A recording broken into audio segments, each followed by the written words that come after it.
2월의 끝자락 명문대 캠퍼스는 졸업의 기쁨과 새로운 시작에 대한 설렘으로 가득했다. 하늘은 구름 한 점 없이 맑았고 햇살은 이제 막 꽃망울을 터뜨리려는 목련가지 위에서 부서지며 반짝였다.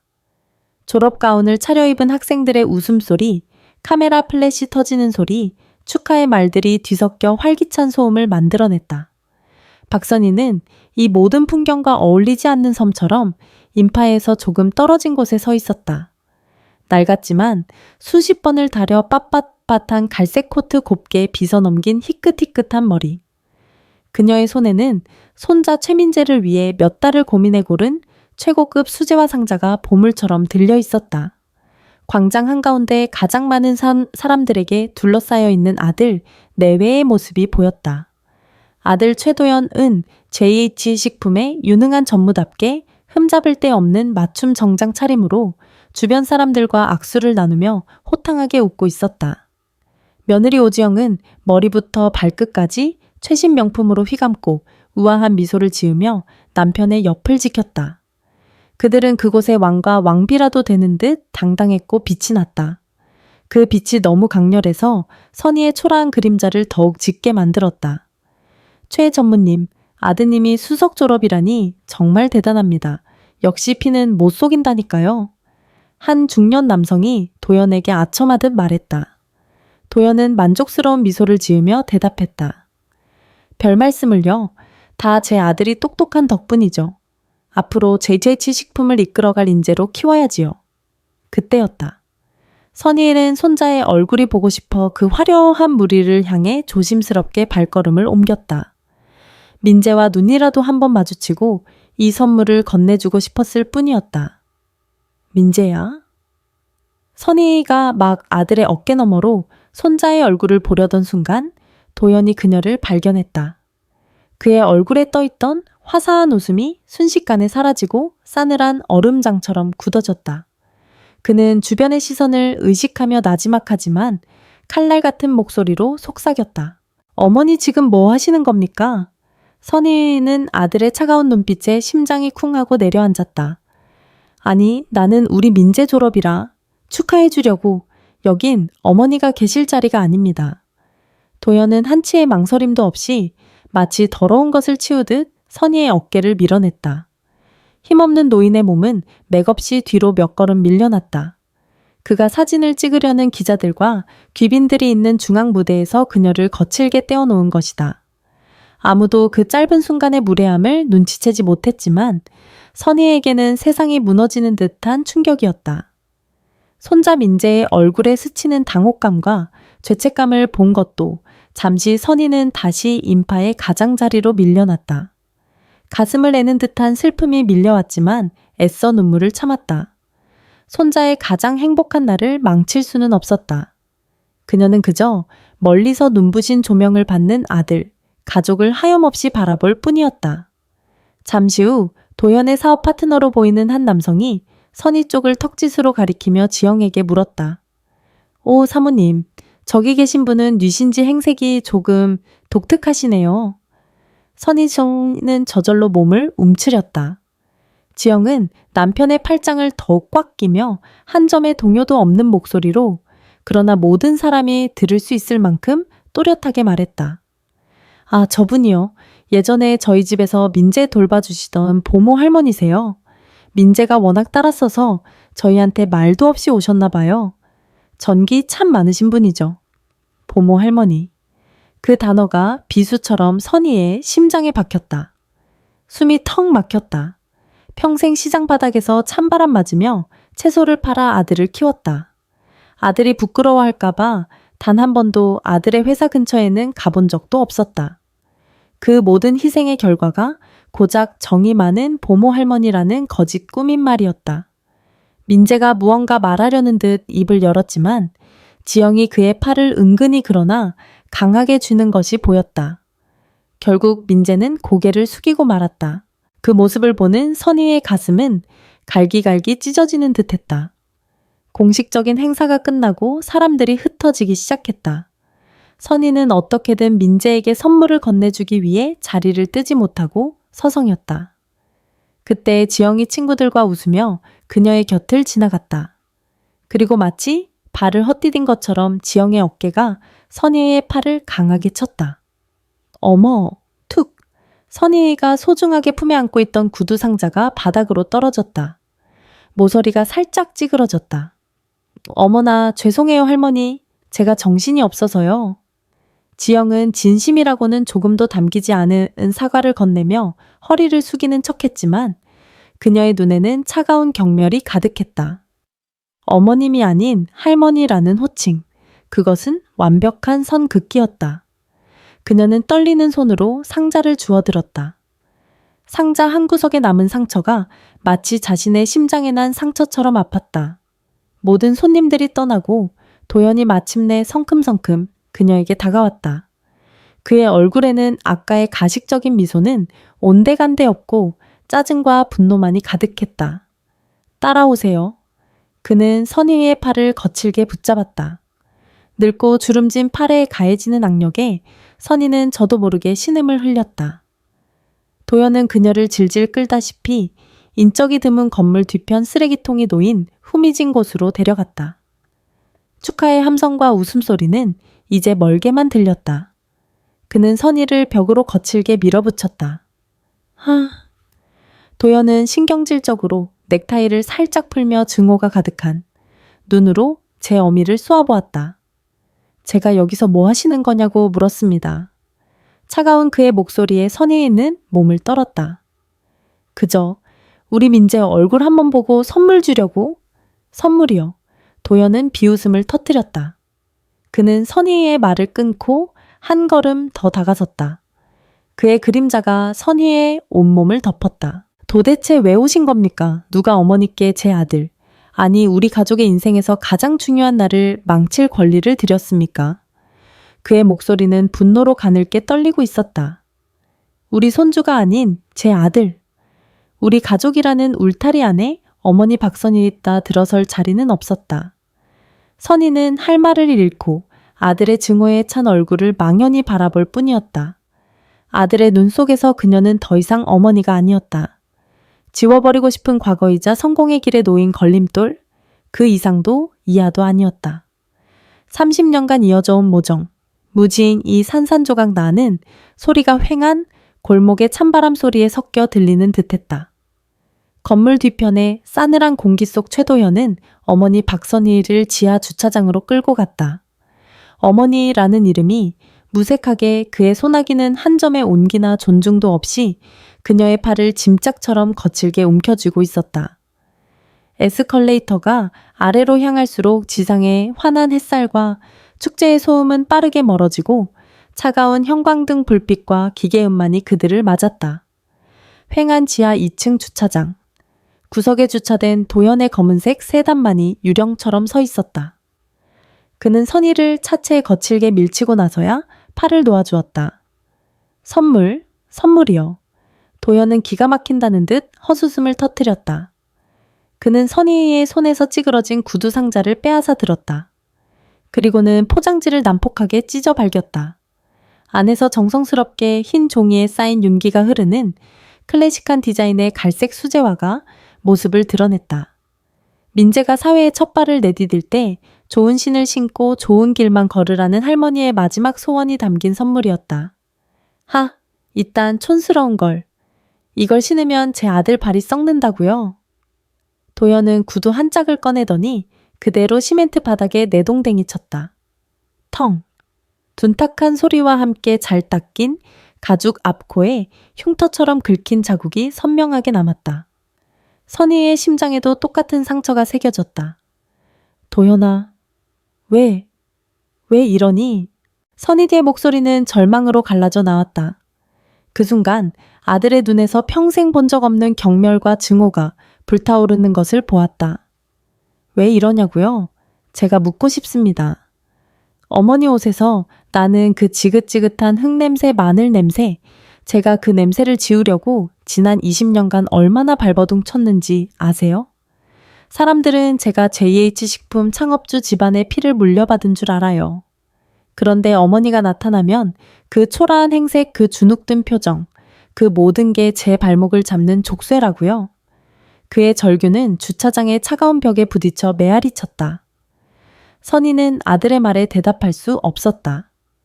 그녀의 눈앞에는 지금의 괴물이 아닌 어릴 적 도연의 모습이 스쳐 지나갔다.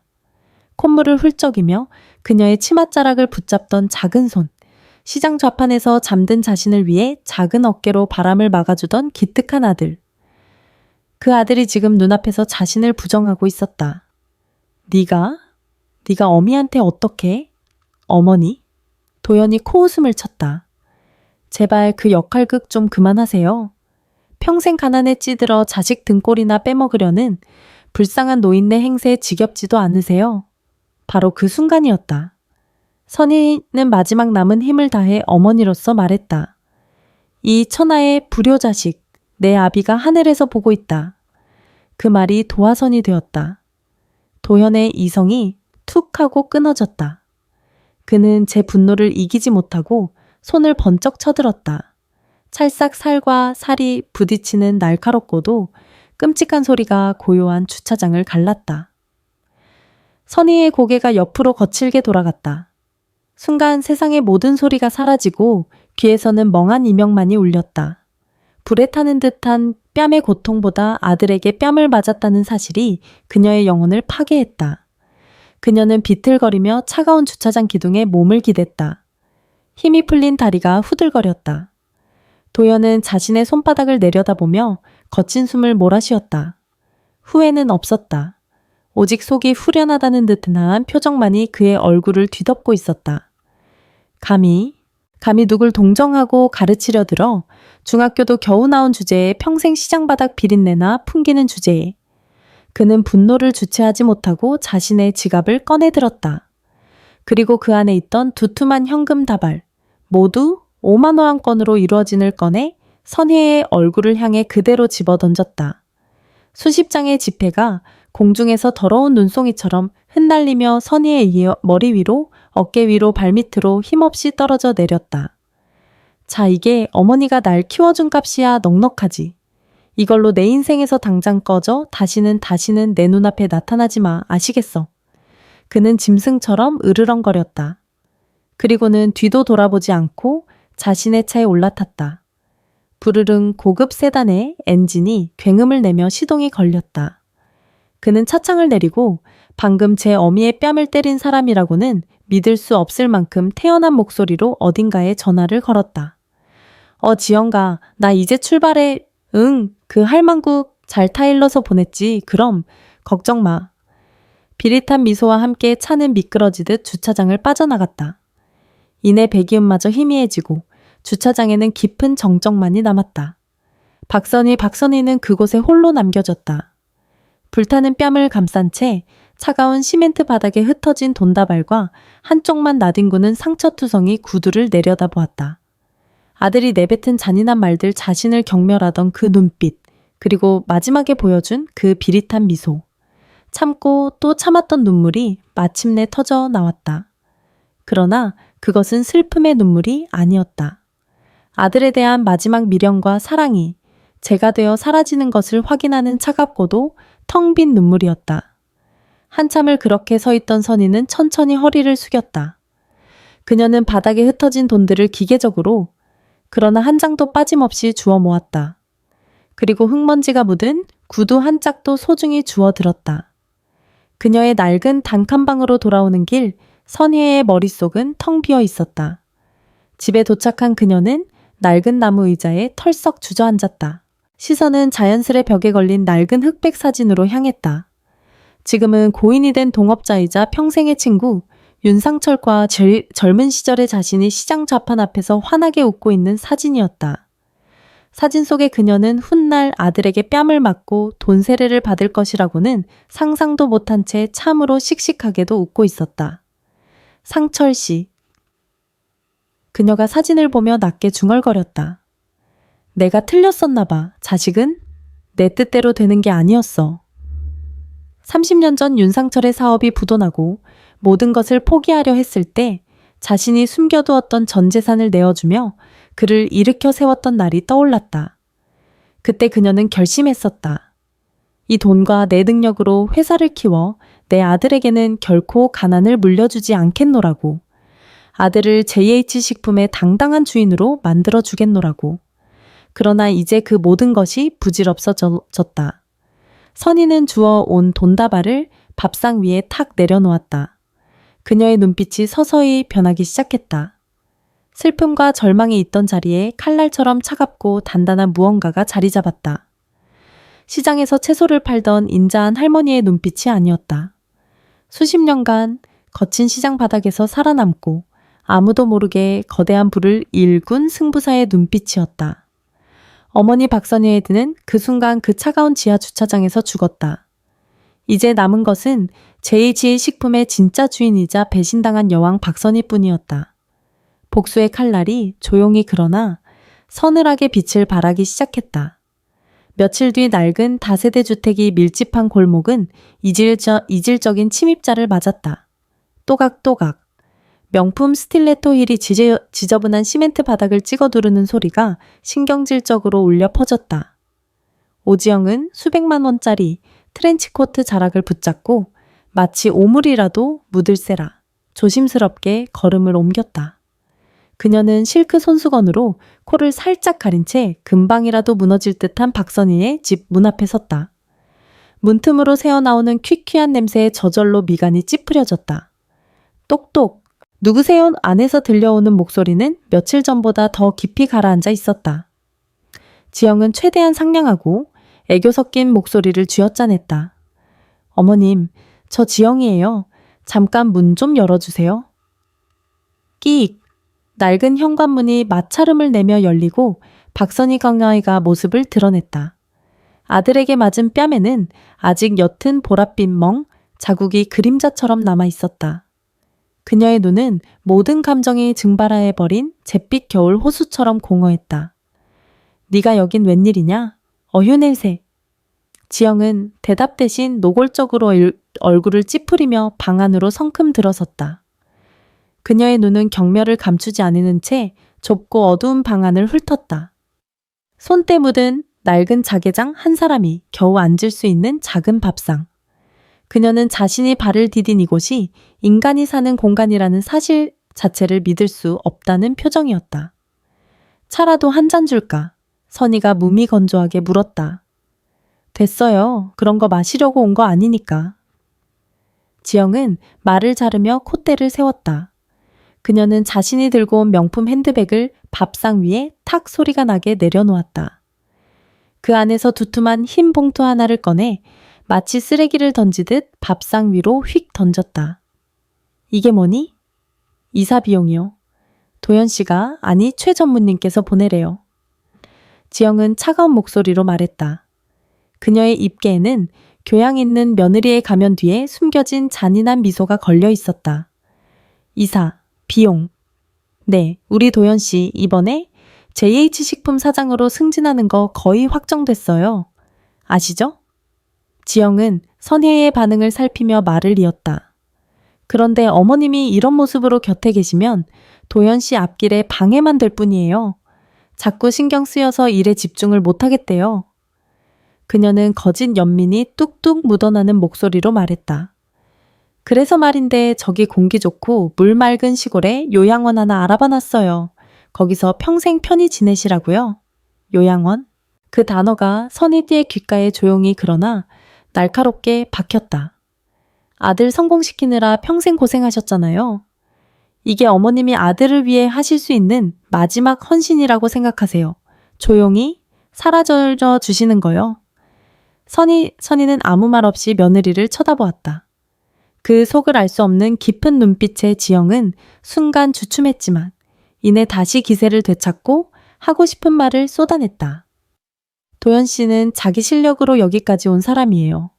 어머님이 희생하며 키워주신 거 이젠 그 빚 다 갚고도 남았다고요. 그러니까 이제 그만 놔주시죠. 우리 가족 앞길 막지 마시고요. 바로 그때 지영의 눈에 밥상 한쪽에 놓인 돈다발이 들어왔다. 며칠 전 도연이 선희에게 던졌던 바로 그 돈이었다. 지영의 얼굴이 순간 싸늘하게 굳어졌다. 역시 돈 때문에 버티는 거였어. 아직도 이게 부족하세요? 이 늙은 욕심은 끝이 없으시네 정말. 그녀는 밥상 위에 놓인 선희가 막 식사를 하려던 참이었던 김이 모락모락 나는 김치찌개 뚝배기를 보았다. 그리고 그녀의 머릿속에 악마 같은 생각이 스쳐 지나갔다. 어머, 이 찌개 상했나 냄새가 아주 시큼한 게. 지영은 역겹다는 듯 뚝배기를 집어들었다. 그리고 모두가 예상치 못한 행동을 했다.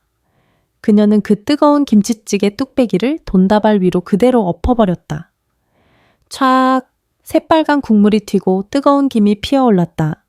5만원권 지폐들은 순식간에 시뻘건 김치 국물에 젖어 흉측하게 들러붙었다. 방 안에는 시큼하고 매캐한 냄새가 진동했다. 어머님 평생 만져보지도 못했을 큰돈인데 어쩌나 더러운 돈은 이렇게 더러운 국물에나 어울리는 법이죠. 안 그래요? 지영은 경멸과 승리감에 찬 미소를 지으며 선희를 내려다보았다. 이것은 단순한 모욕이 아니었다. 선희의 인생, 그녀의 희생, 그녀의 존재 자체를 부정하는 완벽한 능멸이었다. 그럼 전 이만 가볼게요. 요양원 가실 준비 다 되면 연락 주세요.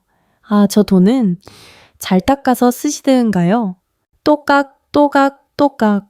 하이힐 소리가 복도 저편으로 사라졌다. 문이 닫히고 방 안에는 다시 정적이 찾아왔다.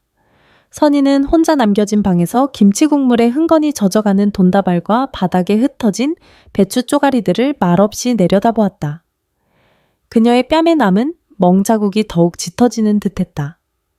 이제 아들과 며느리는 그녀의 뺨을 때리고 그녀의 가슴에 칼을 꽂은 것도 모자라 그녀의 영혼에 뜨거운 오물을 끼얹었다. 잠시 후 그녀는 아주 천천히 낡은 폴더폰을 열었다. 그리고 단축번호 1번을 길게 눌렀다. 뚜르르, 뚜르르. 네, 회장님. 수화기 너머로 윤태진의 긴장되고 충직한 목소리가 들려왔다. 선희에는 흥건한 돈다발에서 눈을 떼지 않는 채 얼음장처럼 차가운 목소리로 말했다. 윤 전무, 나야? 무슨 일 있으십니까? 이제 시작할 때가 됐네. 그녀의 목소리에는 더 이상 슬픔이나 미련 따위는 없었다. 오직 지옥의 아기처럼 차갑고도 단호한 결의만이 서려 있었다.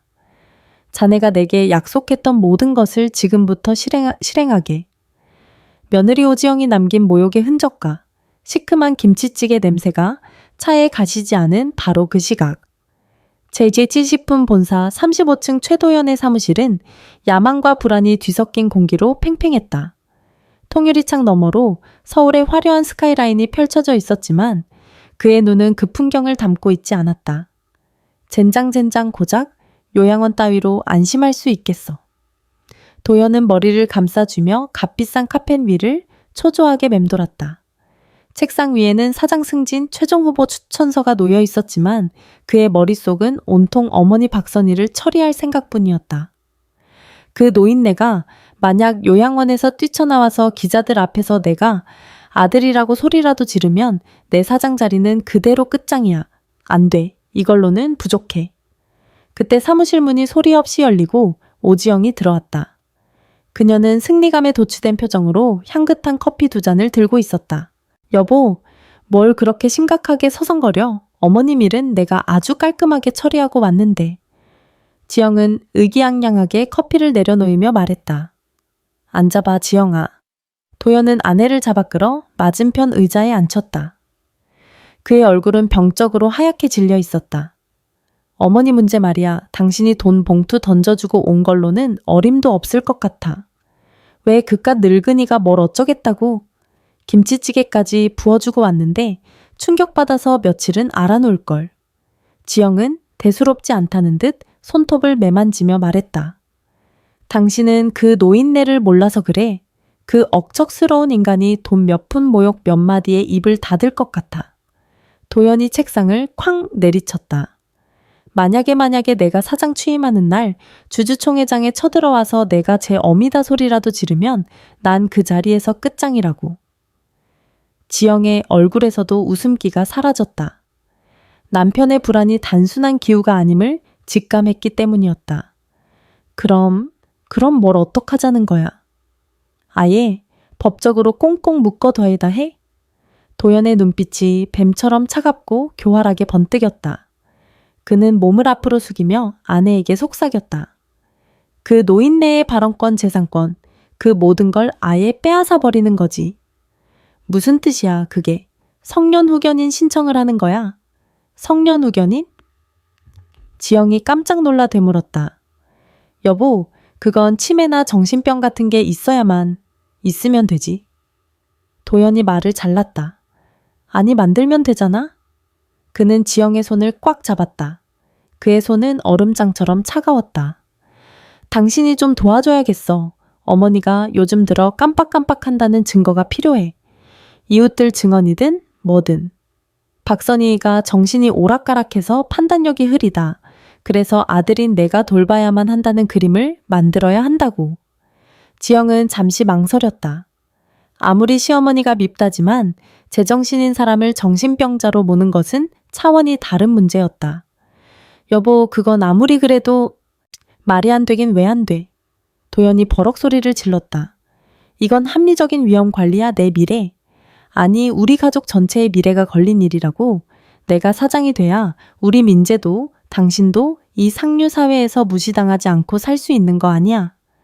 상류사회라는 말에 지영의 흔들리던 눈빛이 이내 단단해졌다. 그녀는 잠시 생각하더니 결심한 듯 고개를 끄덕였다. 알겠어. 내가 알아볼게. 이웃들한테 어머님이 요즘 가스불도 안 끄고 다니신다더라. 헛소문이라도 퍼뜨려보지 뭐. 그래, 그거야. 역시 당신밖에 없어. 도연은 만족스러운 표정을 지었다. 한편 JH식품 본사 다른 한편에서는 전혀 다른 분위기가 감돌고 있었다. 회장실. 명목상의 회장이자 박선희의 충직한 수족인 윤태진은 방금 전 걸려온 전화에 대한 보고를 준비하고 있었다. 그의 앞에는 보안 패드가 놓여 있었다. 잠시 후 그의 개인 휴대폰이 짧게 진동했다. 암호화된 메시지였다. 증거물 1호 확보 완료. 오지영 여사 방문 영상 및 음성 녹취 완료.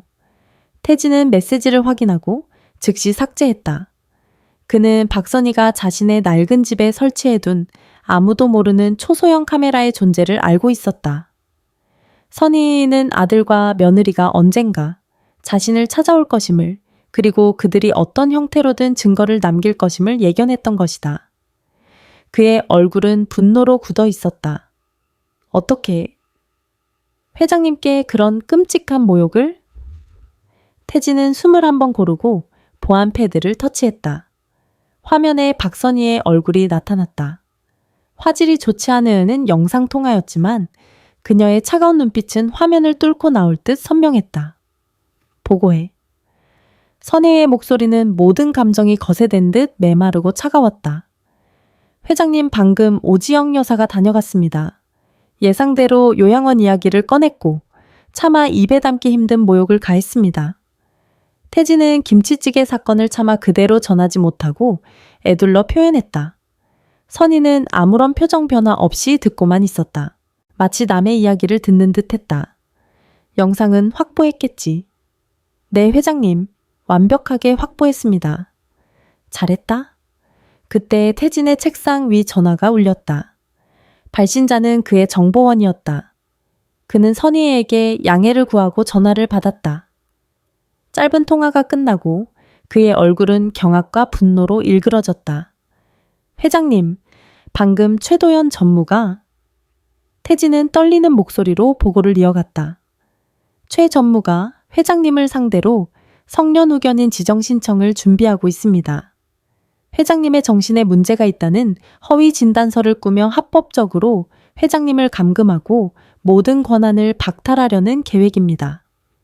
수화기 넘어 아주 긴 침묵이 흘렀다.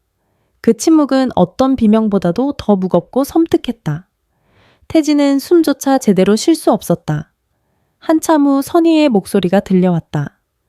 그 목소리는 너무나도 차분해서 오히려 비현실적으로 들렸다. 그랬구나. 그녀는 나직이 읊조렸다. 내 아들이 나를 법적으로 죽이려고 하는구나. 뺨을 맞았을 때도, 끔찍한 모욕을 당했을 때도 그녀는 인간적인 분노를 느꼈다. 그러나 지금 이 순간 그녀의 안에서 마지막 남았던 무언가가 완전히 부서져 내렸다. 아들에 대한 일말의 연민 어미로서의 희미한 정. 그 모든 것이 산산조각 나 먼지처럼 흩어졌다. 그녀의 눈앞에 30년 전 죽은 남편의 무덤 앞에서 아들의 손을 잡고 했던 맹세가 떠올랐다. 여보, 내가 우리 도연이 세상 누구보다 훌륭하게, 누구도 무시 못할 사람으로 키워낼게. 그러니 하늘에서 지켜봐줘. 여보, 미안해요. 선희는 텅 빈 방 안에서 허공을 향해 속삭였다. 나 이제 이 아이를 지켜주기로 한 약속, 더는 못 지키겠어. 그녀는 눈을 감았다. 그리고 다시 떴을 때 그 눈에는 더 이상 인간적인 감정의 흔적이라곤 찾아볼 수 없었다. 오직 복수라는 목표를 향해 움직이는 차갑고 정교한 기계의 눈빛만이 번뜩이고 있었다. 그녀는 태진에게 마지막 명령을 내렸다. 윤전무, 그 짐승의 계획 막지 마. 오히려 더 순조롭게 진행되도록 뒤에서 도와. 모든 증거를 모아. 놈이 제 손으로 무덤을 깊게 팔수록 우리는 더 편해질 테니.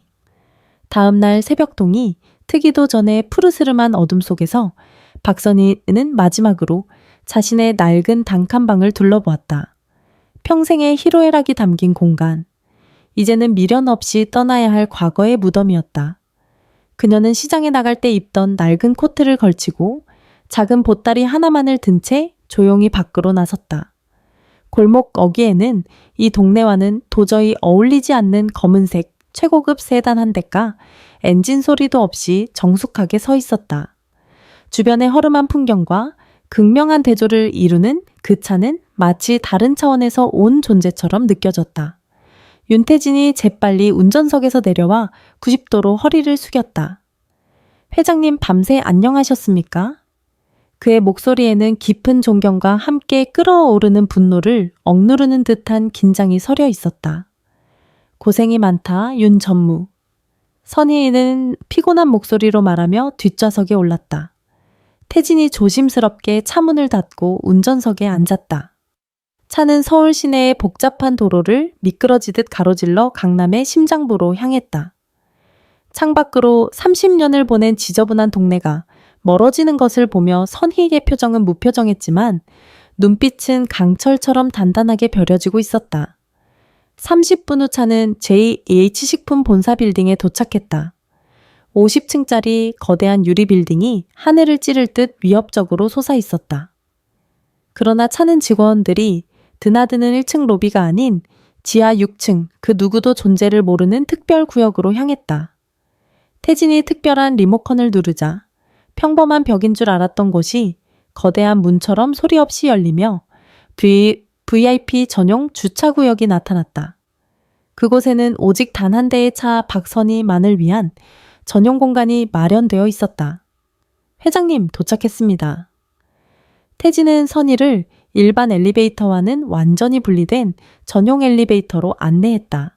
일반 직원들은 이런 공간이 있다는 사실조차 몰랐다. 태진이 특별한 카드키를 대고 지문과 홍채까지 인식시키자 딩 하는 소리와 함께 엘리베이터 문이 열렸다. 오미오고호와름이 조조미 투톱스틴디 스톰메 조 50층으로 바로 가겠습니다.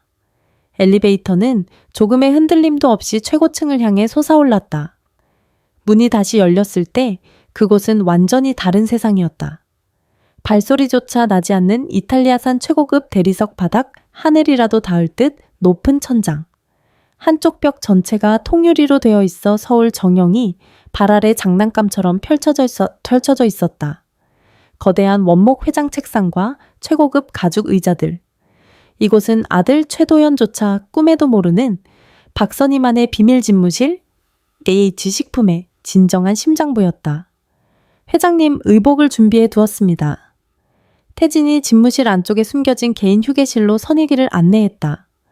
문이 열리는 순간 그곳은 백화점 명품관을 통째로 옮겨놓은 듯한 광경이 펼쳐졌다. 수십 벌의 맞춤 정장과 드레스 구두와 보석들이 각자의 자리에서 주인을 기다리고 있었다. 20분 후 휴게실 문이 다시 열리고 박선희가 걸어 나왔다. 그 순간 윤태진조차 저도 모르게 숨을 멈췄다. 시장에서 채소를 팔던 낡은 옷의 할머니는 온데간데 없었다. 짙은 네이비색의 몸에 완벽하게 맞는 최고급 실크 정장 단정하게 올려 묶은 머리는 전문 스타일리스트의 손길을 거쳐 한 올의 흐트러짐도 없었다. 여튼 화장은 그녀의 얼굴에서 고생의 흔적을 지우고 대신 세월의 깊이와 지혜를 드러냈다. 구부정했던 허리가 꼿꼿이 펴졌고 그 눈빛은 얼음장보다 차갑고 날카로웠다. 진짜 JH그룹 회장 박선희가 귀환하는 순간이었다. 선희는 거대한 회장 의자에 앉았다. 마치 평생 그 자리에 앉아왔던 사람처럼 자연스러웠다. 그녀는 창밖의 서울을 내려다보며 권위 있는 목소리로 첫 번째 명령을 내렸다. 보고해. 네, 회장님. 태진은 책상 앞에 서서 정중히 고개를 숙였다. 그는 태블릿 PC를 켜서 대형 스크린에 연결했다. 첫 번째 보고입니다. 화면에 며칠 전 선희의 집에서 찍힌 영상이 재생되었다. 오지영이 김치찌개를 돈다발 위에 쏟아붓는 장면, 그녀의 모욕적인 언행과 목소리가 고스란히 담겨 있었다. 선희는 미동도 없이 그 영상을 끝까지 지켜보았다. 다음, 두 번째 보고입니다. 태진은 두툼한 서류 뭉치를 꺼내 책상 위에 놓았다. 최도연 전무가 회장님을 상대로 준비 중인 성년후견인 지정 신청서 4번입니다. 신청 사유는 치매 증상으로 인한 판단력 상실로 기재되어 있습니다. 선희는 서류를 받아들고 아들의 필체로 적힌 자신의 이름을 말없이 내려다보았다. 이것뿐만이 아닙니다. 경기도의 한 요양원에 회장님을 강제로 입소시키려는 계획서입니다. 이미 계약금까지 보낸 것을 확인했습니다. 그리고 이것은 변호사 사무실에서 녹음된 최도연 전무의 상담 내용입니다. 어머니를 합법적으로 감금하고 재산을 통제하겠다는 내용이 그대로 담겨 있습니다. 모든 보고가 끝나고 집무실에는 무거운 침묵이 흘렀다. 선희는 눈을 감고 아들이 자신에게 가한 모든 배신을 하나하나 되새겼다. 뺨을 때린 것, 돈을 던진 것, 며느리의 모욕, 그리고 이제는 자신을 법적으로 죽이려는 계획까지. 마침내 그녀가 눈을 떴다. 그 눈에는 더 이상 슬픔이나 분노 같은 인간적인 감정이 남아있지 않았다. 오직 냉혹한 전략가의 결단만이 존재할 뿐이었다. 윤 전무. 네, 회장님. 지금부터 5년 전부터 현재까지 최도연이가 결제한 모든 서류 관여했던 모든 프로젝트, 그가 만나고 다닌 모든 사람들의 목록을 내 책상 위로 가져와. 단 한 장, 단 한 명도 빠짐없이. 그녀의 목소리는 차갑고 단호했다. 그 아이가 스스로 쌓아 올린 왕국이라고 믿는 그 모든 것에서 가장 약한 고리부터 하나씩 끊어버릴 거야. 태진의 얼굴에 희미한 미소가 떠올랐다. 그는 이 순간을 기다려왔다. 알겠습니다, 회장님. 그리고 졸업식 날 지하 주차장 CCTV 영상 확보해 두었습니다. 그건 마지막에 쓰지. 선희의 시선이 다시 한번 창밖으로 향했다. 발 아래 수많은 차들이 개미처럼 바쁘게 움직이고 있었다.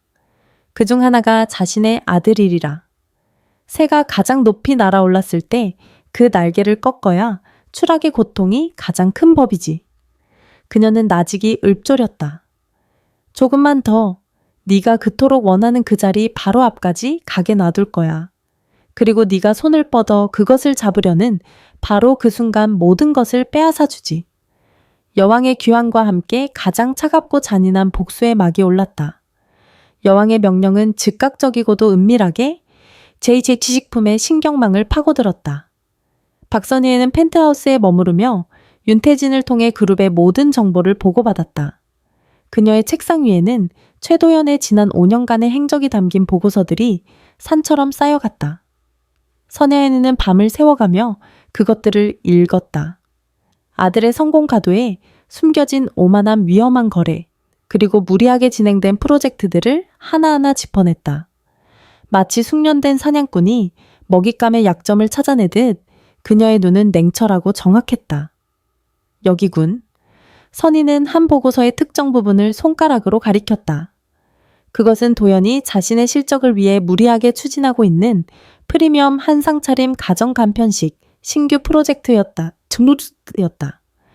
최고급 유기농 식자재를 독점 공급받는다는 계약 조건이 있었지만 공급업체의 재무 상태가 불안정하다는 작은 주석이 달려 있었다. 도연은 이를 무시하고 계약을 강행한 상태였다. 윤전무, 이 푸른 농장이라는 업체 자금주를 한번 들여다보게. 아주 살짝만 압박을 가해서 그들이 먼저 계약을 파기하도록 만들어. 알겠습니다, 회장님. 며칠 후 JH식품기획전략실은 벌집을 쑤셔놓은 듯 발칵 뒤집혔다. 프리미엄 한상 차림, 프로젝트의 핵심인 식자재 독점 공급업체 푸른 농장이 갑작스러운 자금난을 이유로 계약 파기를 통보해 온 것이다. 프로젝트 런칭을 불과 한 달 앞둔 시점이었다. 뭐라고 계약 파기, 이 미친놈들이 지금 장난해. 도현은 보고서를 집어던지며 사무실이 떠나가라 고함을 질렀다. 그의 이마에는 식은땀이 흥건했다. 이 프로젝트는 그의 사장 승진을 위한 가장 중요한 발판이었다. 실패는 용납될 수 없었다. 대체 업체는 알아봤나? 전무님 푸른 농장 수준의 유기농 식자재를 이 가격에 이 물량만큼 공급할 수 있는 곳은 국내에 없습니다. 계약 조건 자체가 처음부터 무리수였습니다. 부하 직원의 조심스러운 말에 도연은 이성을 잃었다. 입 닥쳐 무능한 소리 집어치우고 어떻게든 해결이 안 되면 되게 만들어. 이게 너희들이 월급 받아 처먹는 이유야. 그는 모든 책임을 부하들에게 떠넘겼지만 불안감은 사라지지 않았다. 특히 이번 사태를 보고받은 일부 원로 이사들이 자신의 리더십에 의문을 표했다는 소문이 그의 귀를 파고들었다. 엎친 데 덮친 격으로 그의 가장 강력한 경쟁자인 강지혁 상무가 위기관리 능력을 발휘하며 대안을 제시하고 나섰다. 전무님 신규 프로젝트는 잠시 보류하고 기존의 베스트셀러 라인을 리뉴얼하여 현재의 위기를 돌파하는 것이 어떻겠습니까? 안정적인 방법입니다. 이사회에서 강 상무의 합리적인 제안은 긍정적인 반응을 얻었다. 도연은 자신의 입지가 흔들리는 것을 느끼며 치욕감에 주먹을 불끈 쥐었다. 자신의 완벽한 계획에 보이지 않는 균열이 생기기 시작한 것이다. 그 시각 도현의 아들 최민재는 다른 종류의 고통 속에 있었다. 졸업식 날 할머니를 모른 척 해야만 했던 자신의 비겁함이 계속해서 마음을 찔렀다. 아버지의 서재에서 요양원 관련 서류를 우연히 본 이후 그의 불안은 극에 달했다.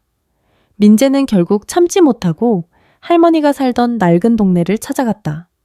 그러나 굳게 닫힌 문은 아무리 두드려도 열리지 않았다. 이웃에게 물어보니 며칠 전 짐을 싸서 어디론가 떠났다는 대답만 돌아왔다. 설마 아빠가 정말로 할머니를... 민재는 떨리는 손으로 할머니에게 전화를 걸었다. 신호는 갔지만 아무도 받지 않았다. 그는 결국 음성사서함에 눈물 섞인 목소리로 메시지를 남겼다. 할머니, 저 민재예요. 어디 계세요? 네, 제발 전화 좀 받아주세요. 졸업식 날 정말 죄송했어요. 제가 잘못했어요, 할머니. 보고 싶어요. 소년의 흐느낌은 차가운 기계음 속으로 스며들었다. 같은 날 밤 펜트하우스의 거대한 스크린에는 최도연이 이사회에서 공영에 처하는 영상이 소리 없이 재생되고 있었다. 박선희의 신이는 와인잔을 들고 그 모습을 무표정하게 지켜보고 있었다. 아들이 고통스러워하는 모습에도 그녀의 눈빛은 한치의 흔들림도 없었다. 그때 윤태진이 조심스럽게 다가와 휴대폰을 건넸다. 회장님 최민재 군에게서 온 음성 메시지입니다. 선희는 잠시 망설였다. 유일하게 마음속에 남은 약한 고리. 그녀는 스크린 속 아들의 일그러진 얼굴과 수화기, 너머에서 들려올 손자의 울음소리 사이에서 잠시 갈등했다. 이내 그녀는 차갑게 고개를 저었다. 삭제해. 회장님, 독사는 새끼 때부터 독을 품는 법이야. 그 아이 역시 최도연의 아들이다. 내 복수의 사사로운 감정은 방해만 될 뿐이야. 그녀의 목소리는 얼음처럼 차가웠다. 하지만 태진이 물러난 후 홀로 남은 선희는 자신도 모르게 손에 든 와인잔을 강하게 움켜쥐었다. 가느다란 잔에 스템에 금이 가는 소리가 그녀의 마음속에서 일어나는 미세한 균열의 소리처럼 들렸다. 복수는 시작되었고 첫 번째 균열은 성공적으로 만들어졌다. 그러나 그 균열은 아들의 세계뿐만 아니라 그녀 자신의 얼어붙은 심장에도 아주 작은 파문을 일으키고 있었다. 최도연의 세계에 생긴 첫 번째 균열은 그를 더욱 불안하고 따라서 더욱 오만하게 만들었다. 그는 자신의 실수를 인정하는 대신 위기를 기회로 바꾸기 위해 더욱 위험한 도박에 모든 것을 걸기로 결심했다. 박선희는 아들의 이런 성향을 손바닥 보듯 꿰뚫고 있었다. 그녀는 윤태진을 통해 두 번째 함정을 설계했다. 그것은 아들의 탐욕과 허영심을 정조준한 달콤하고도 치명적인 미끼였다. 며칠 후 JH식품에는 홍콩의 유력 투자 펀드인 골든 드래곤 캐피털이 아시아 시장의 유망한 식품 기업에 대규모 투자를 고려하고 있다는 소문이 파다하게 퍼졌다. 특히 골든 드래곤의 대표 미스터 웡은 보수적인 경영보다는 과감하고 혁신적인 리더를 선호한다는 정보가 은밀하게 흘러나왔다. 이건 기회야 하늘이 내게 준 기회라고. 도연은 이 소식을 듣고 광분했다. 그는 강지혁 상무의 안정적인 제안을 패배주의적이라고 깎아내리며 해외 투자 유치야말로 JH식품이 나아갈 길이라고 이사들을 설득했다. 푸른 농장 사태로 실추된 자신의 명계를 단번에 회복하고 사장 자리에 쐐기를 박을 절호의 기회였다. 물론 골든 드래곤 캐피털도 미스터 웡도 박선희와 윤태진이 만들어낸 긴 허상에 불과했다. 도연은 가상의 투자자를 사로잡기 위해 밤낮 없이 매달렸다. 그는 회사의 기밀에 해당하는 신제품 개발 로드맵과 마케팅 전략까지 포함된 과장되고 화려한 투자 제안서를 만들었다.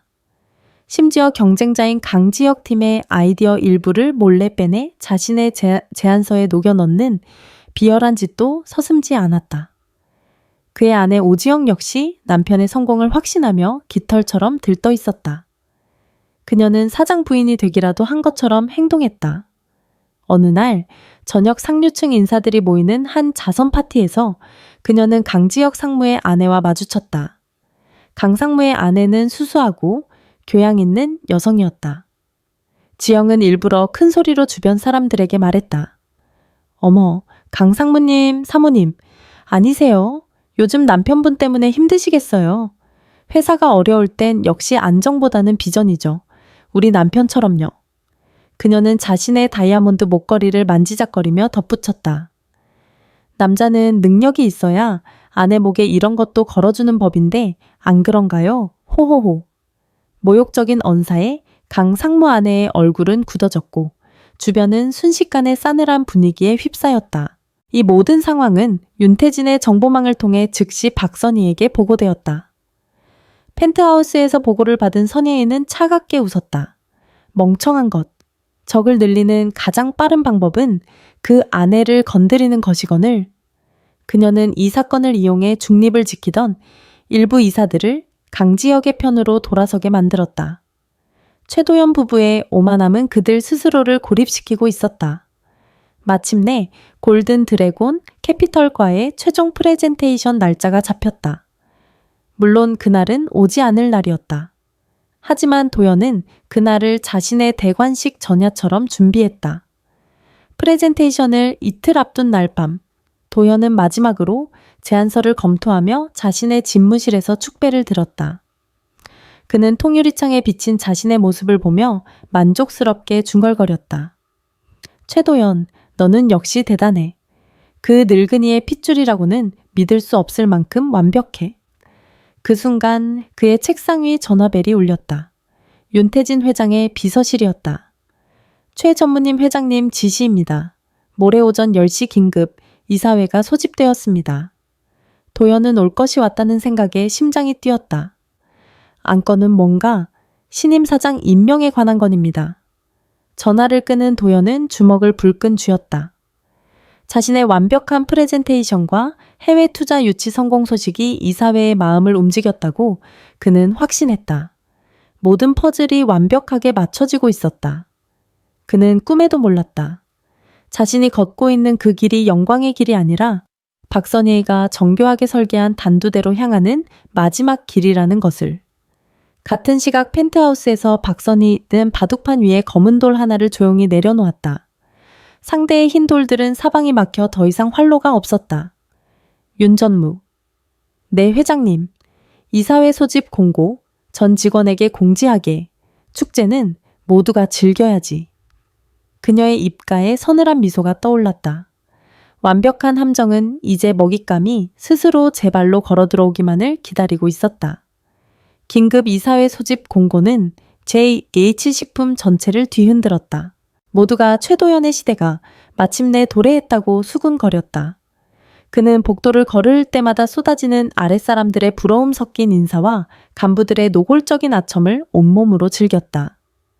푸른 농장 사태로 잠시 흔들렸던 입지는 골든 드래곤 캐피털이라는 거대한 허상 앞에서 완전히 회복된 듯 보였다. 이사회 전날 최도연과 오지영 부부는 그들의 인생에서 가장 화려한 밤을 보냈다. 강남의 최고급 명품관은 오직 그들 부부만을 위해 문을 열었다. 여보, 어떤 게 더 나아? 이 진주 목걸이는 우아해 보이고 이건 다이아몬드처럼 당신의 성공을 보여주잖아. 지영은 거울 앞에서 행복한 고민에 빠졌다. 도연은 아내의 허리를 감싸 안으며 거울에 비친 자신들의 모습을 흡족하게 바라보았다. 둘 다 사. 이제 당신은 JH식품의 안주인인데 고작 이런 걸 고민해서야 쓰나. 그들은 이사회 다음 날 열릴 축하 파티에서 입을 옷을 골랐다. 도연은 이탈리아 장인이 한 땀 한 땀 만든 벨벳 턱시도를, 지영은 프랑스 디자이너의 최신 오트쿠티르 드레스를 선택했다. 수천만 원짜리 가격표는 그들에게 더 이상 아무런 의미가 없었다. 그것은 곧 얻게 될 부와 명예에 비하면 사소한 먼지에 불과했다. 집으로 돌아오는 차 안에서 지영은 샴페인을 터뜨렸다. 여보, 내일이면 정말 모든 게 우리 것이 되는 거죠. 당연하지. 아버지 없이 그 지긋지긋한 가난뱅이 어미 밑에서 자란 내가 마침내 내 힘으로 모든 걸 이뤄낸 거야. 이제 아무도 날 무시하지 못해. 도연은 샹들리에 불빛에 반사되는 샴페인 거품을 보며 중얼거렸다. 그의 눈에는 성공에 대한 도취와 과거에 대한 지독한 경멸이 뒤섞여 있었다. 그는 단 한순간도 자신의 성공이 어머니의 거대한 계획 위에 세워진 신기루일 뿐이라는 사실을 의심하지 않았다. 같은 시각 서울 외곽의 한적한 공원묘지. 차가운 밤공기 속 박선희는 두터운 쇼를 두른 채 남편과 평생의 친구 윤상철 윤태진의 아버지의 묘비 앞에 서 있었다. 그녀의 손에는 국화꽃 2송기가 들려 있었다. 묘비는 깨끗하게 닦여 있었지만 사진 속 두 남자의 미소는 세월의 흔적만큼이나 희미했다. 그녀는 말없이 국화꽃을 각각의 묘비 앞에 내려놓았다. 윤태진은 조금 떨어진 곳에서 그녀의 그림자처럼 조용히 서 있었다. 여보, 상철 씨. 선희의 목소리는 밤바람에 실려 나직하게 흩어졌다. 내일이면 모든 게 끝나요. 그녀는 묘비의 차가운 표면을 천천히 쓸었다. 마치 살아있는 사람의 얼굴을 어루만지듯. 내가 괴물이 되기로 마음먹었어요. 당신 아들이 끔찍하게 아파하는 모습을 내 손으로 직접 보여줘야겠어요. 하늘에서 나를 원망해도 어쩔 수 없어요. 그 아이는 선을 넘어도 한참 넘었으니까. 그녀의 목소리에는 눈물기 대신 모든 것을 체념한 듯한 담담함이 묻어 있었다. 지난 며칠간 그녀는 아들의 배신이 담긴 증거들을 수없이 돌려보았다. 뺨을 때리는 영상 자신을 정신병자로 몰아가는 녹취록 며느리의 모욕적인 웃음소리. 그럴 때마다 희미하게 남았던 마지막 모적마저 산산이 부서져 내렸다. 이제 남은 것은 오직 차가운 의무감뿐이었다. 잘못된 것을 바로잡아야 한다는 창조주가 자신의 실패작을 파괴해야 한다는 서늘한 의무감. 내가 평생 일군 이 모든 것, 그 아이에게 물려주어 도구로 만들 빼야. 차라리 죄로 만들어 세상에 흩뿌리는 게 낫겠지요. 한참의 침묵 후 그녀는 자리에서 일어섰다. 더 이상 망설임이나 미련은 보이지 않았다. 그녀는 마지막으로 묘비를 돌아보며 속삭였다. 그러니 내일 하루만 못된 이 박선희를 용서해줘요. 차가 다시 펜트하우스로 향하는 동안 선희는 창밖의 어둠을 응시하며 아무 말도 하지 않았다. 도시의 불빛들이 그녀의 얼굴 위로 스쳐 지나갔지만 그녀의 눈은 그 어떤 빛도 담아내지 않는 깊은 심연 같았다. 펜트하우스에 도착했을 때 윤태진이 마지막 보고를 했다. 회장님, 내일 이사회에 참석할 모든 기자 명단입니다. 경제부 사회부를 막론하고 국내 모든 주요 언론사에서 참석을 확정했습니다. 그리고 이것은 내일 공개할 최종 증거 자료 목록입니다. 선희는 서류를 건네받아 훑어보았다. 모든 것이 완벽하게 준비되어 있었다. 그래, 가면무도회는 관객이 많을수록 재미있는 법이지. 그녀는 서류를 내려놓고 창가에 섰다. 바라라에 잠들지 않는 도시, 서울이 보석처럼 펼쳐져 있었다. 그 화려한 불빛 어딘가에서 자신의 아들은 지금쯤 인생 최고의 순간을 꿈꾸며 잠들어 있을 터였다. 잘 자거라 내 아들아. 선희의 입가에 희미하고도 서늘한 미소가 떠올랐다. 내 인생의 마지막 단잠이 될 테니. 가면무도회 전야의 밤은 그렇게 서로 다른 꿈을 꾸는 두 사람 위로 소리 없이 깊어가고 있었다. 이사회 당일 오전 JH식품 본사 사후 5층 대연회장은 그야말로 눈이 부셨다. 수천 개의 크리스털로 이루어진 샹들리에가 천장에서 빛의 비를 뿌리고 있었고 테이블마다 최고급 샴페인과 순백의 백합이 화려하게 배치되어 있었다. 오늘은 JH식품의 신임 사장 임명을 위한 긴급 이사회와 그 결과를 축하하기 위한 연회가 동시에 열리는 날이었다. 사실상 최도연을 위한 대관식이었다. 연회장에는 JH그룹의 핵심 이사진과 VVIP 거래처 대표들, 그리고 특종을 노리는 수십 명의 언론사 기자들까지 빽빽하게 모여 있었다. 모두가 최고급 정장과 드레스 차림으로 격식을 차렸고 웅성거리는 대화 소리와 와인잔 부딪히는 소리가 축제 분위기를 한껏 띄우고 있었다. 단상 위에는 JH식품 신임사장 최도연 취임식이라는 거대한 현수막이 위풍당당하게 걸려 있었다.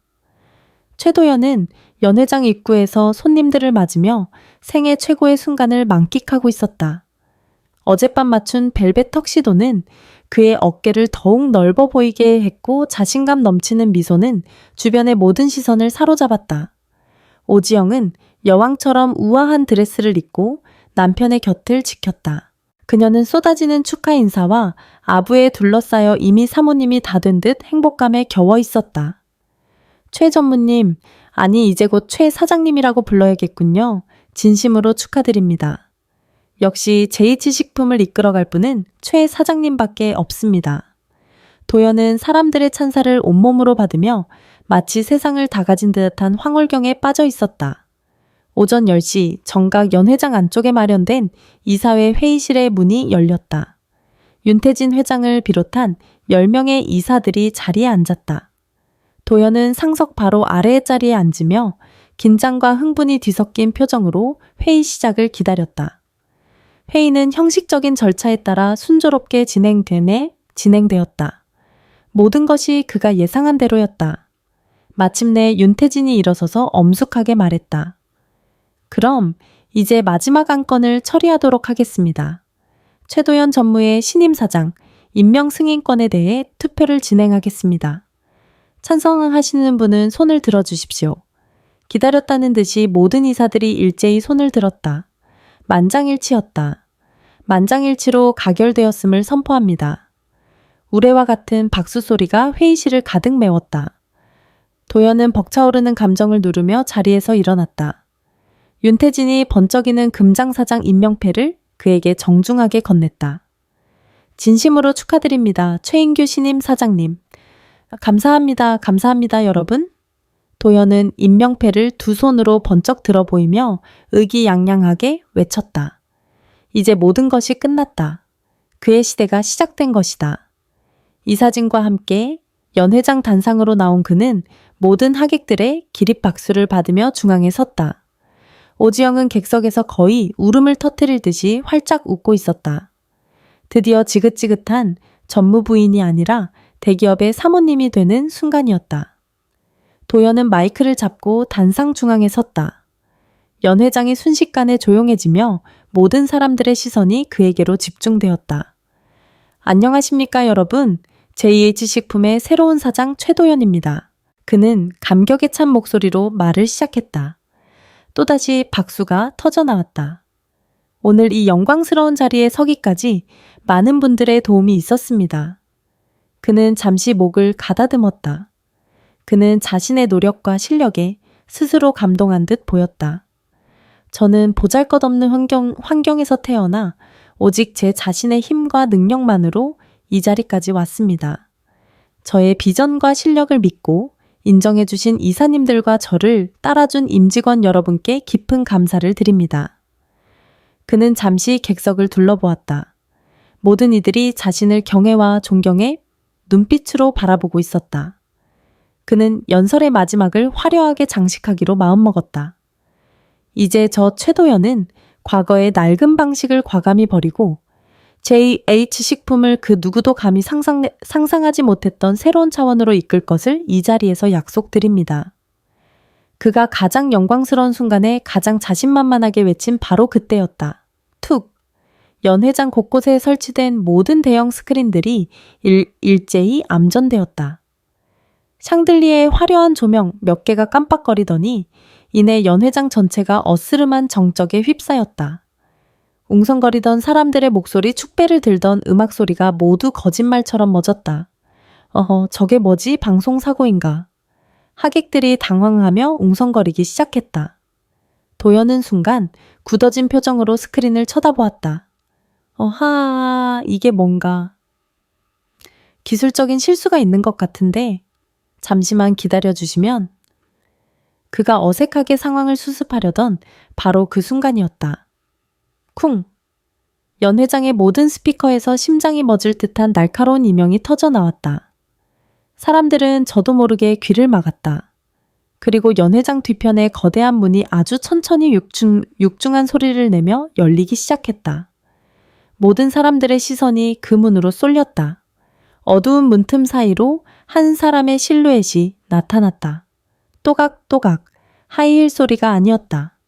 낮고 묵직하며 흔들림 없는 구두 소리가 대리석 바닥을 울리며 점점 가까워졌다.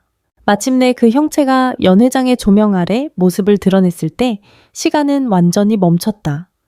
짙은 네이비색 정장, 한치의 흐트러짐도 없는 올림머리, 그리고 세상의 모든 감정을 집어삼킨 듯한 얼음장 같은 눈빛, 박선희였다.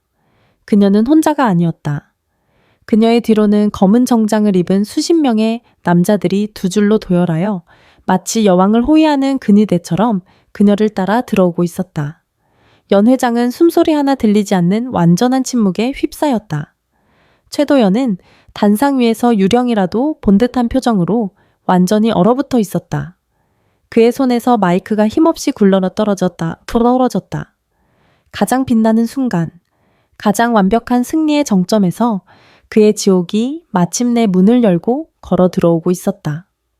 박선희의 등장은 연회장의 모든 공기를 얼려버렸다. 그녀는 수백 명의 시선을 온몸으로 받으며 마치 무대 위를 걷는 배우처럼 조금의 망설임도 없이 단상을 향해 걸어왔다. 그녀의 발걸음 소리는 연회장 전체에 울려 퍼지는 유일한 소리였다. 최도연은 단상 위에서 입을 벌린 채 이 비현실적인 광경을 멍하니 바라보았다. 머릿속이 하얗게 비어 아무런 생각도 할 수 없었다. 어머니가 왜 여기에 저 모습은 대체. 박선희는 단상 바로 아래에 멈춰 섰다. 그녀는 아들을 올려다보았다. 아들이 아니었다. 평생을 바쳐 키워낸 괴물 자신을 배신한 원수를 바라보는 차가운 눈빛이었다. 그때 윤태진이 그녀의 곁으로 다가와 마이크를 건넸다. 선희진 마이크를 잡지 않았다. 대신 연 회장의 모든 스크린을 향해 손짓했다. 그것이 신호였다. 암전되었던 모든 스크린이 다시 동시에 켜졌다. 하지만 화면에 나타난 것은 축하 메시지나 화려한 영상이 아니었다. 어둡고 차갑고 소름 끼치는 지하 주차장의 CCTV 영상이었다. 화면 속에서 최도연이 늙은 어머니의 뺨을 거칠게 후려치는 장면이 소리 없이 그래서 더 잔인하게 재생되었다. 세상에. 또 객석 곳곳에서 특히 여성 하객들 사이에서 경악과 충격의 탄식이 터져 나왔다. 오지영은 자신의 눈을 믿을 수 없다는 듯 두 손으로 입을 막았다. 영상은 계속되었다. 최도연이 돈다발을 어머니의 얼굴에 집어던지는 모습, 다시는 내 눈앞에 나타나지 마. 라고 절규하는 그의 목소리가 지연 재생되며 연 회장을 섬뜩하게 울렸다. 기자들의 카메라 플래시가 미친 듯이 터지기 시작했다. 아, 아니야. 저건... 도연은 다리가 풀려 휘청거리며 뒷걸음질 쳤다. 그는 필사적으로 변명하려 했지만 목소리가 나오지 않았다.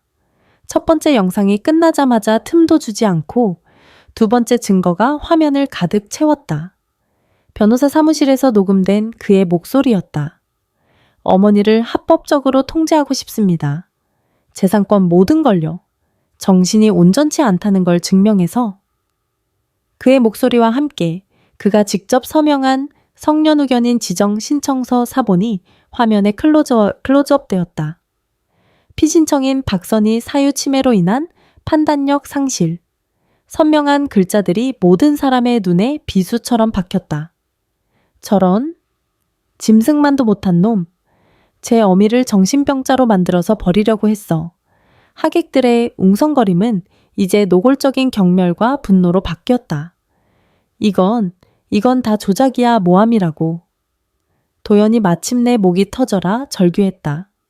하지만 마지막 영상이 재생되는 순간 그의 절규는 공허한 메아리가 되었다. 화면에는 박선희의 낡은 단칸방이 나타났다. 그리고 며느리 오지영이 등장했다. 더러운 돈은 이렇게 더러운 국물에나 어울리는 법이죠. 안 그래요? 오지영이 뜨거운 김치찌개를 돈다발 위에 쏟아붓는 장면, 경멸에 찬 그녀의 웃음소리가 연 회장에 선명하게 울려 퍼졌다.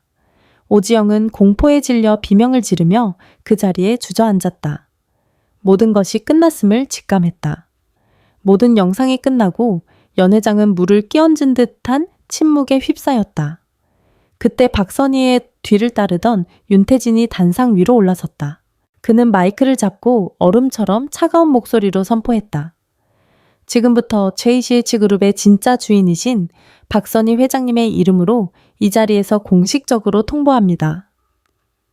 회장님이라는 단어에 연 회장은 다시 한번 술렁였다. 윤태진은 두꺼운 서류 한 뭉치를 꺼내 들었다. 이것은 JH그룹의 설립 자금이 명시된 신탁 계약서 원본입니다. 이 계약서에 따르면 JH그룹의 모든 주식과 경영권의 실질적인 소유주는 설립자인 박선희 회장님이시며 최도연 씨는 수혜자 자격만을 가질 뿐입니다. 그는 서류의 한 조항을 가리켰다. 하지만 계약서 제15조 가족 명예 조0의 조항에 의거 수혜자가 신탁 설정자의 명예를 실추시키거나 신체적, 정신적, 법적 위해를 가한 명백한 사실이 입증될 시 수혜자는 모든 자격과 권한을 자동으로 상실하게 됩니다. 윤태진은 떨고 있는 최도연을 똑바로 쳐다보며 말했다. 방금 여러분이 보신 모든 증거에 따라 본인은 이 시간부로 최도연 씨의 모든 직위와 권한 그리고 수혜자로서의 자격을 박탈할 것을 선포합니다. 아, 안 돼. 도연은 무릎을 꿇고 말았다.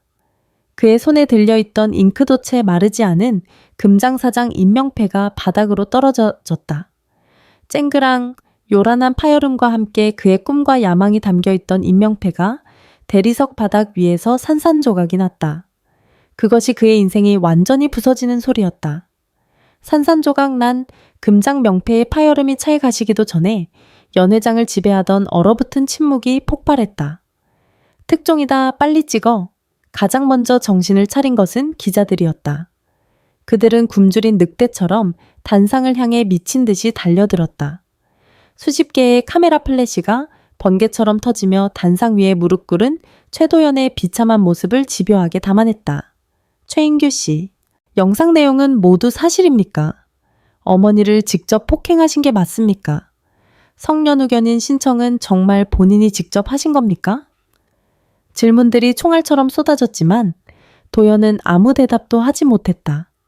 그는 그저 바닥에 흩어진 자신의 꿈에 파편들을 멍하니 내려다보며 알아들을 수 없는 말만 중얼거렸다. 아니야, 이건 꿈이야. 이건 꿈일 거야. 객석에 주저앉아 있던 오지영은 공포에 질린 얼굴로 단상을 향해 기어가려 했다. 여보, 이게 무슨 일이야? 그녀의 절규는 기자들의 함성에 묻혀버렸다. 그때 박선희가 움직였다. 그녀는 무너진 아들 앞으로 천천히 다가갔다. 그녀의 구둣발이 깨진 명패 조각 하나를 가볍게 밟았다. 바삭하는 작은 소리가 났지만 그 소리는 도연의 심장이 부서지는 소리처럼 들렸다. 선희는 아들을 내려다보았다. 그 눈에는 동정이나 연민 분노조차 남아있지 않았다. 오직 모든 것이 끝났다는 공허함만이 가득했다. 그녀는 나지막이 하지만 그 어떤 고함보다도 선명하게 말했다. 공연은 끝났다. 그 말이 사형 선고처럼 연회장에 울려 퍼졌다. 동시에 박선임의 뒤를 따라 들어왔던 검은 정장의 남자들이 일제히 움직였다. 그들은 단순한 경호원들이 아니었다. 그들의 옷깃에는 검찰 수사관을 상징하는 작은 배지가 달려 있었다. 선두에 선 수사관이 차가운 목소리로 서류를 펼쳐 들었다. 최인규 씨 당신을 존속 폭행 사문서 위조, 그리고 JH 식품에 막대한 손해를 끼친 특정 경제 범죄 가중치, 어벌법상 배임 및 횡령 혐의로 이 자리에서 긴급 체포합니다. 체포영장이 그의 눈앞에 제시되었다. 도연의 눈이 경악으로 물들었다. 존속 폭행뿐만이 아니었다. 어머니는 그의 모든 비리, 푸른 농장 사태를 무리하게 추진하며 회사 돈을 빼돌린 사실까지 전부 파악하고 있었던 것이다. 아니야, 난 사장이야. 방금 임명받은 JH식품 사장이라고. 너희들이 뭔데 날. 도연이 짐승처럼 울부짖으며 발버둥 쳤지만 2명의 수사관이 그의 양팔을 단단히 붙잡아 일으켜 세웠다. 몇 분 전까지만 해도 축하의 박수를 받던 그의 몸은 이제 힘없는 짐짝처럼 질질 끌려다갔다. 오지영 역시 공모 혐의로 다른 수사관들에게 팔을 붙들렸다. 화려한 턱시도와 드레스 차림의 부부는 그들이 주인공이었던 무대에서 가장 치욕스러운 모습으로 퇴장했다. 그들이 지나간 자리에는 차갑게 식어가는 샴페인과 짓밟힌 꼬집, 그리고 산산조각, 난 명패만이 남아있었다.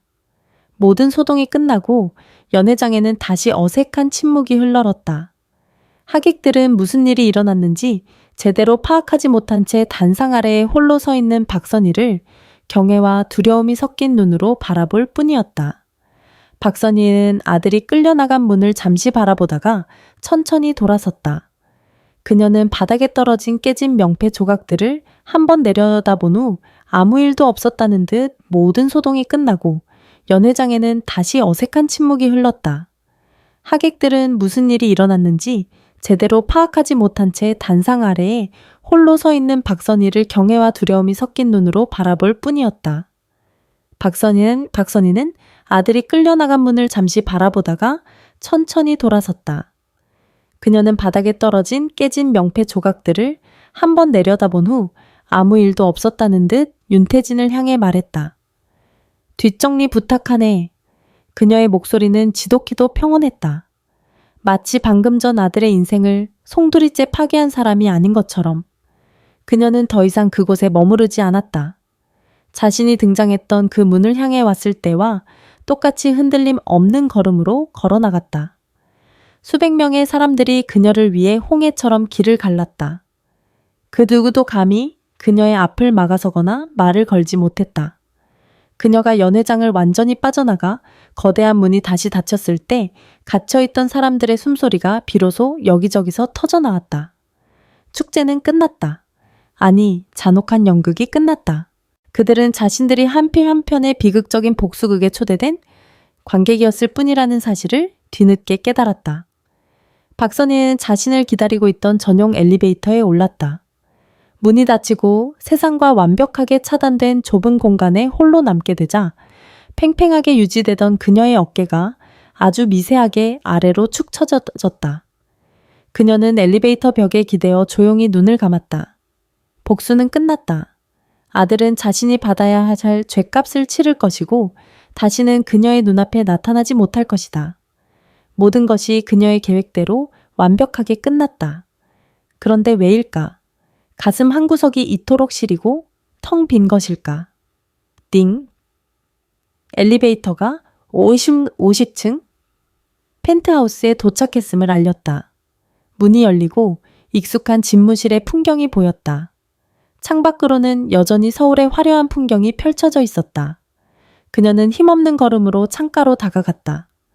발 아래에 한 점 먼지처럼 보이는 구급차와 경찰차의 불빛이 JH식품 본사 건물을 둘러싸고 있었다. 그녀가 방금 만들어낸 아수라장이었다. 그 순간 선희는 통유리창에 비친 자신의 모습을 보았다. 완벽하게 차려입은 정장, 흐트러짐 없는 머리, 냉혹한 표정. 그 모습 어디에도 시장 바닥에서 채소를 팔던 박선희는 없었다. 그곳에는 오직 복수에 성공한, 그러나 세상에 홀로 남겨진 낯선 여인만이 서 있을 뿐이었다. 그녀는 자신도 모르게 손을 들어 며칠 전 아들에게 맞았던 뺨을 가만히 어루만졌다. 멍은 사라졌지만 그날의 아픔과 모욕은 영원히 지워지지 않을 낙인처럼 남아있었다. 다 끝났어. 그녀는 허공에 대고 속삭였다. 그것이 자신에게 하는 말인지 아니면 하늘에 있는 남편에게 하는 말인지 그녀 스스로도 알 수 없었다. 가장 화려했던 공연의 막이 내린 후 무대 뒤에는 지독한 공허함만이 그녀를 기다리고 있었다. 그 지옥 같던 취임식이 끝나고 JH 식품을 둘러싼 파문은 순식간에 온 세상을 뒤덮었다. 재벌 3세의 폐륜 어머니 폭행하고 정신병원 보내려 한 JH 식품. 사장 내정자 긴급 체포 같은 자극적인 제목의 기사들이 연일 신문 한 면과 포털 사이트 메인을 장식했다. 세상은 박선희의 복수극에 열광했고 최도연과 오지영 부부는 한순간에 대한민국에서 가장 비난받는 인물들이 되었다. 1년 후, 시간은 가장 잔인한 심판관이었다. 최도연은 1심에서 징역 3년을 선고받았다. 항소 끝에 집행유예로 풀려났지만 그의 인생은 이미 만신창이가 된 후였다. 모든 재산은 몰수되었고 사회적 명예는 바닥에 떨어졌다. 그를 따르던 사람들은 모두 등을 돌렸다. 그는 이제 더 이상 강남의 엘리트 최도연이 아니었다. 서울 변두리 햇볕도 잘 들지 않는 허름한 고시원의 작은 방에서 하루하루를 버티는 중년 남자일 뿐이었다. 그는 더 매일 새벽 인력시장에 나가 건설 현장 막노동으로 생계를 유지했다. 거칠고 낯선 일, 쏟아지는 먼지와 땀방울 속에서 그는 지난날의 영광이 얼마나 허망한 것이었는지 뼈저리게 깨달았다. 어느 늦은 저녁 고된 노동을 마치고 돌아온 그는 고시원 총무가 틀어놓은 낡은 텔레비전 앞에 우두커니 멈춰섰다. 저녁 뉴스였다. 새롭게 출범한 상록수 노년 교육재단이 오늘 현판식을 가졌습니다. 이 재단은 불우한 환경으로 배움의 기회를 놓친 어르신들을 위해 설립되었으며 익명의 독지가가 기부한 1천억 원 상당의 자산으로 운영될 예정입니다. 앵커의 목소리 뒤로 익숙한 얼굴이 화면에 잡혔다.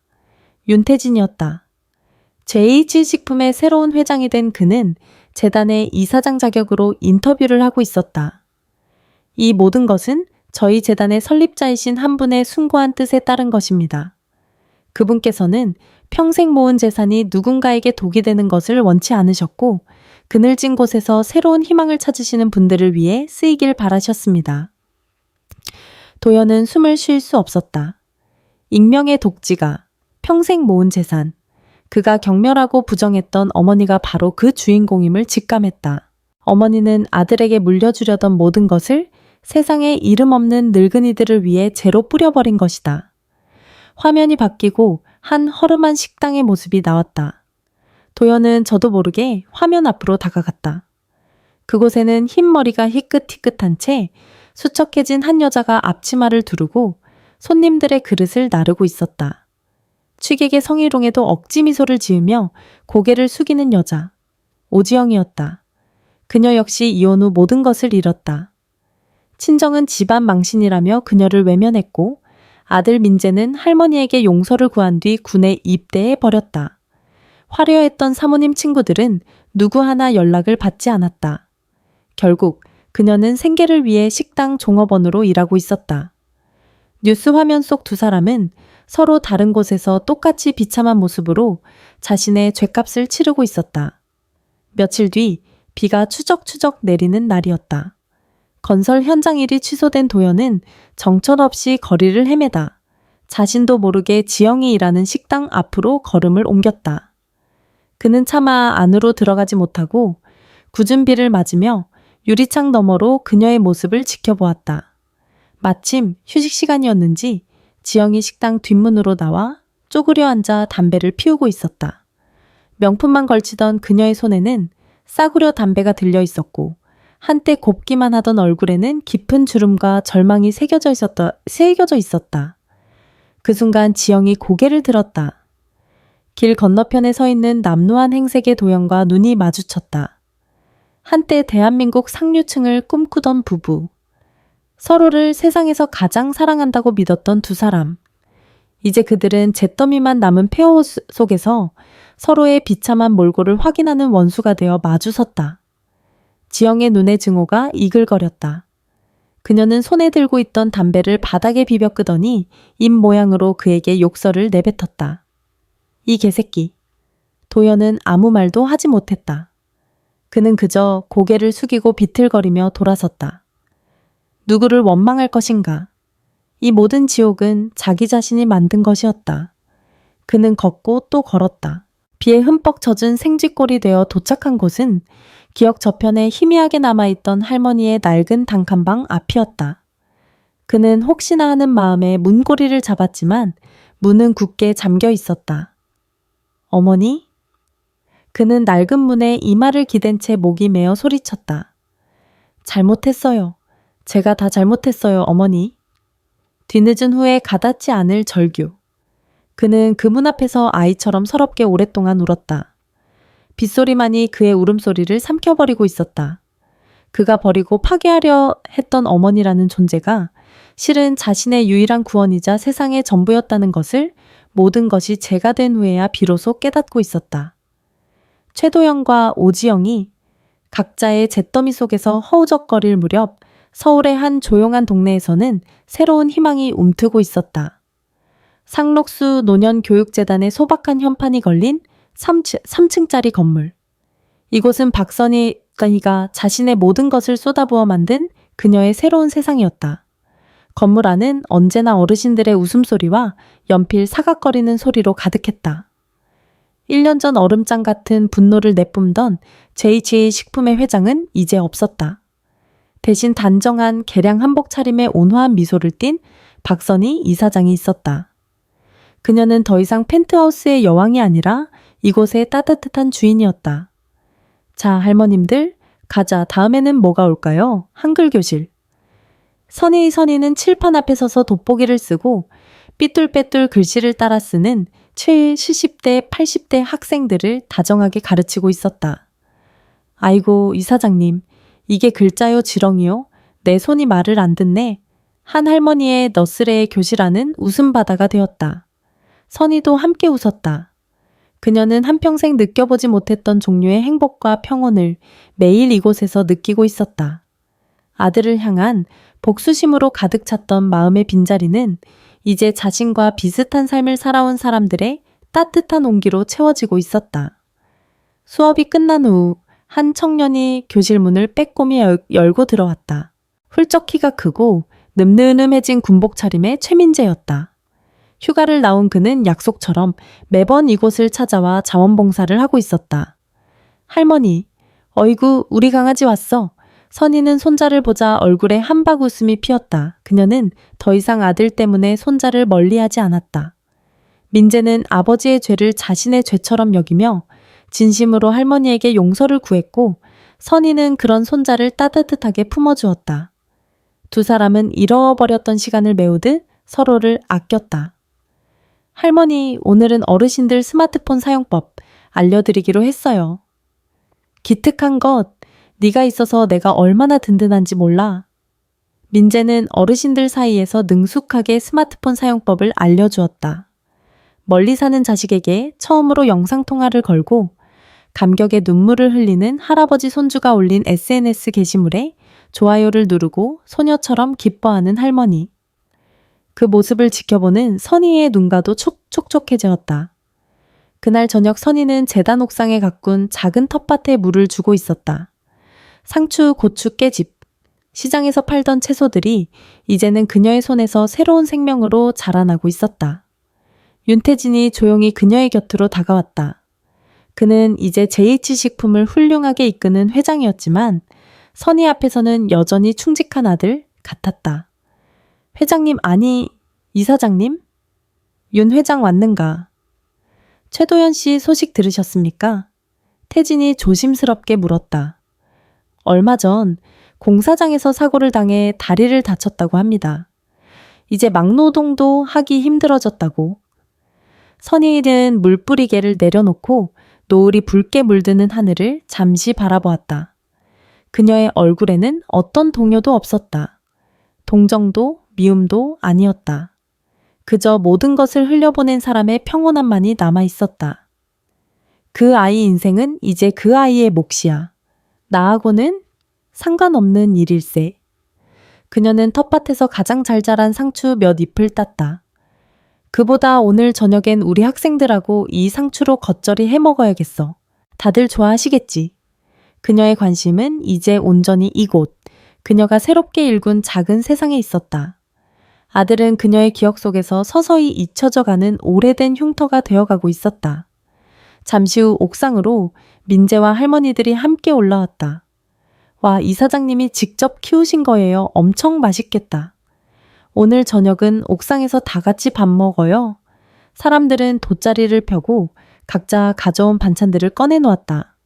선희가 방금 무친 겉절이, 윤태진이 사온 족발, 민재가 끓인 라면까지. 소박하지만 세상 그 어떤 진수성찬보다 따뜻한 저녁 식사가 시작되었다. 웃음소리가 밤하늘에 퍼져나갔다. 선희는 자신을 둘러싼 사람들의 행복한 얼굴을 바라보았다. 이것이 자신이 진정으로 원했던 가족의 모습일지도 모른다고 생각했다. 피로 맺어진 인연은 아니지만 서로의 상처를 보듬고 온기를 나누는 사람들. 할머니. 민재가 할머니의 어깨에 살며시 머리를 기댔다. 여기가 할머니의 진짜 왕국이네요. 선희는 손자의 머리를 부드럽게 쓰다듬으며 밤하늘의 별을 바라보았다. 수많은 별들 사이 남편의 미소 띤 얼굴이 보이는 듯했다. 그녀는 마음속으로 조용히 속삭였다. 여보, 나 이제 정말 행복해요. 가면을 벗어던진 그녀의 얼굴에 평생 단 한 번도 지어보지 못했던 진실하고 평온한 미소가 떠올랐다. 길고 길었던 복수의 길 끝에서 그녀는 마침내 자신을 위한 빛을 찾아낸 것이었다. 창밖으로는 따뜻한 도시의 불빛이 그녀의 새로운 가족들을 부드럽게 감싸주고 있었다.